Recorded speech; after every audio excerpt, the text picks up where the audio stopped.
अब हम पढ़ेंगे refraction through rectangular glass slab. ठीक है, कि रेक्टेंगुलर ग्लास स्लैब से रिफ्रैक्शन किस तरह से होता है ये बात को समझेंगे। इस टॉपिक में हमें 3 बातें समझनी होगी। ठीक है, पहले डायग्राम के हिसाब से देखते हैं। ठीक, तो डायग्राम में हमें 3 बातें समझनी होंगी।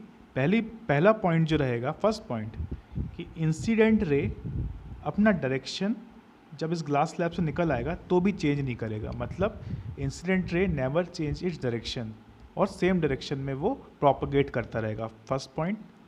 सेकंड पॉइंट, इंसिडेंट रे और इमर्जेंट रे आपस में पैरेलल होंगी। ठीक है, सेकंड पॉइंट। और थर्ड पॉइंट ये है कि जो इंसिडेंट रे है वो अपने पाथ से थोड़ा सा शिफ्ट हो जाएगा।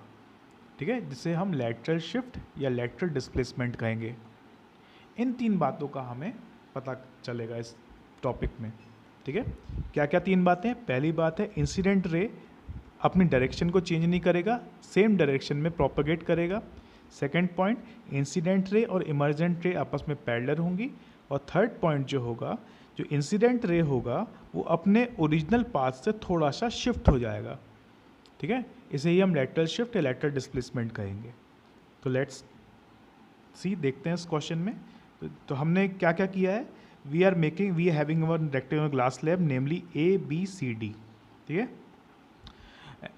One incident ray fall on a surface of AB where we are making one normal, namely N1 N1 dash. So incident ray makes an angle with normal called angle of incidence.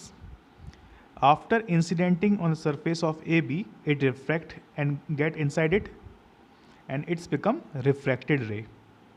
Refracted ray and normal ray makes an angle called R1.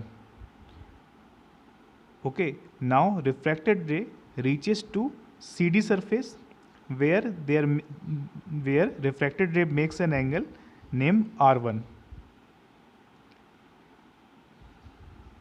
Okay, now after reaching the surface of C and D, the refracted ray emerged out, namely, and makes an angle with normal E, angle of emergence.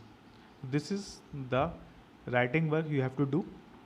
Let the thickness of the glass slab also you have to mention T. Okay, now we have to prove something. We have to prove that angle of incidence and angle of emergence is going to be equal.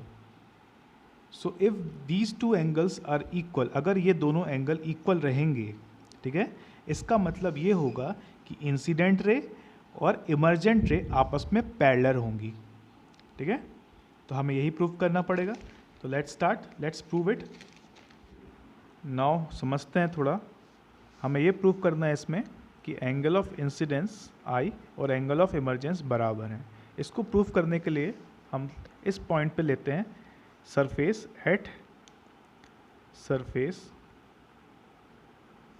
A B. ठीक, तो according to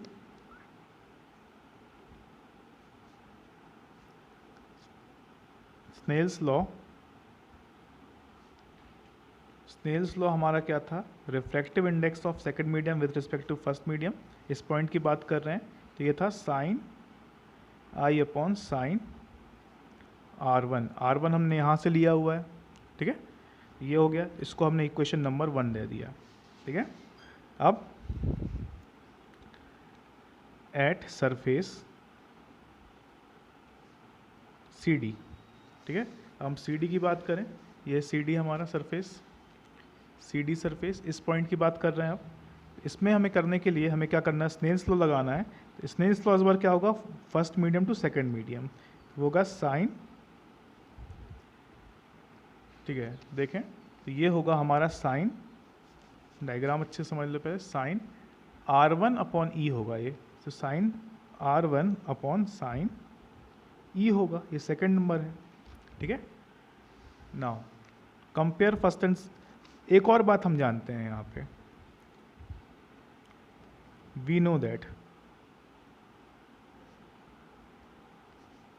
क्या refractive index of second with respect to 1 जो कि reciprocal होगा refractive index of first with respect to 2, ठीक है।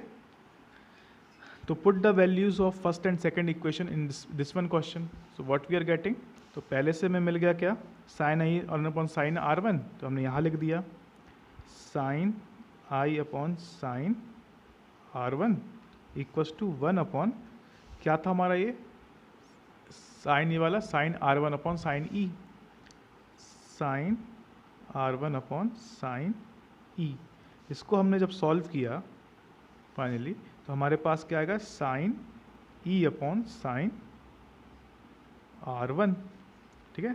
तो ये मिल गया हमें यहाँ पे sine i upon sine R1 equals to sine e upon sine R1।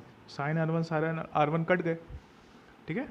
जब साइन तो फाइनली हमारे पास मिला क्या sine i equals to sine e, जिसे हम ultimately angle of incidence equals to angle of emergence भी कहते हैं, ठीक है। तो फाइनली हमने क्या प्रूव किया, एंगल ऑफ इंसिडेंस बराबर है एंगल ऑफ इमरजेंस से। तो इसका मतलब क्या होता है कि इसका मतलब ये है कि एंगल ऑफ इंसिडेंस इक्वल होगा एंगल ऑफ इमरजेंस से। सो इंसिडेंट रे और इमरजेंट रे आपस में पैरेलल होंगी, ठीक है। तो ये बात प्रूफ हो गई।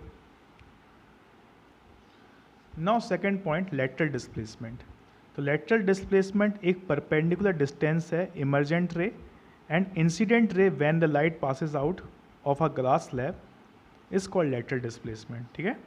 इसका मतलब ये होता है कि जो इमरजेंट रे है और जो इंसिडेंट रे है, ठीक है, ये असल में जितना शिफ्ट परपेंडिकुलर इसका जो डायरेक्ट डिस्टेंस है उसे हम लेटरल डिस्प्लेसमेंट या लेटरल शिफ्ट कहते हैं। तो हमें इसको लेना है, ठीक है, इमरजेंट रे को, और इसका एक परपेंडिकुलर ड्रॉ करना है, ठीक है। इसका एक परपेंडिकुलर ड्रॉ करना है, दैट इज सपोज ये परपेंडिकुलर होना चाहिए। तो what ever the distance between this point two this point is called it lateral displacement, ठीक है। तो यही लिखा हुआ है इसमें, लेटरल डिस्प्लेसमेंट का मतलब the perpendicular distance between the emergent ray and incident ray when the light passes out of a glass slab is called lateral displacement. ये दो बातें हमें यहाँ क्लियर होती हैं, ठीक है। आई होप ये समझ में आया होगा। Thank you very much.